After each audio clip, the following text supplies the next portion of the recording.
UP ভারপ্রাপ্ত chairman M A Moinuddin ও বিশিষ্ট ব্যবসায়ী মির্জা মোহাম্মদ আজাদের বিরুদ্ধে মিথ্যা মামলার প্রতিবাদে মানববন্ধন। আজ কর্ণফুলী মসজিদ টেক অ্যাসালামের সামনে এই বিশাল মানববন্ধন আয়োজন করেছেন। মানববন্ধনে বক্তারা বলেন, স্বৈরাচার চলে গেছেন, স্বৈরাচারের কিন্তু দোসররা রয়ে গেছেন। এখনও কিন্তু স্বৈরাচার মুক্ত দেশ বাংলাদেশ হয় নাই। এখনও সেই আওয়ামী লীগের দোসররা এর বিরুদ্ধে, মির্জা আজাদের বিরুদ্ধে যে মামলা কর্ণফুলী থানায় রুজু করা হয়েছে, এর তীব্র প্রতিবাদ জানিয়ে আজকের এই মানববন্ধন।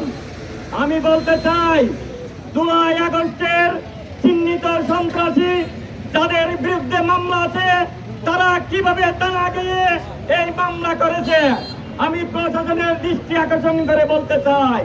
আমরা সেখানে যে তথা পুলিশ কমিশনার উদ্দেশ্যে বলতে চাই, অবিলম্বে এই মিথ্যা মামলা প্রত্যাহার করতে হবে। এবং কর্ণফুলী উপজেলা যুবদল এবং বিএনপির বিভিন্ন সময় বিভিন্ন দায়িত্বে ছিল, দায়িত্ব পালন করেছে এবং মির্জা আজাদ একজন ব্যবসায়ী এবং সফল ব্যবসায়ী।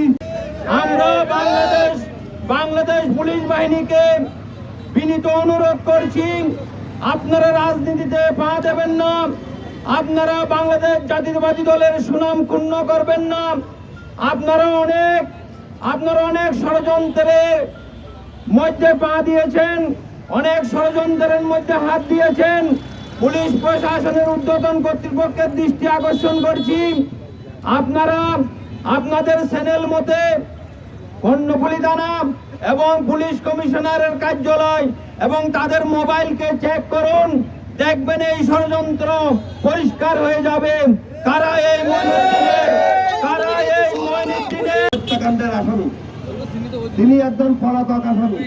তিনি কিভাবে থানায় গিয়ে মামলা করতে পারে আরেকজনের বিরুদ্ধে মিথ্যা?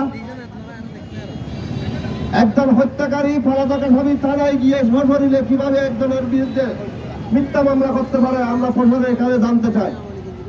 কর্ণফুলী থানায় যারা আওয়ামী দোসর, লুটপাট, জবরদখলকারী, হত্যাকারী, তাদের কোনো ধরা হওয়ার বাইরে তারা। আর কর্ণফুলীকে ধরে মঈনুদ্দিন এবং মির্জা আজম সহ আমাদের সুলতান নেতা আলী ওসমান এবং যুবদল নেতা ইসমাইলের বিরুদ্ধে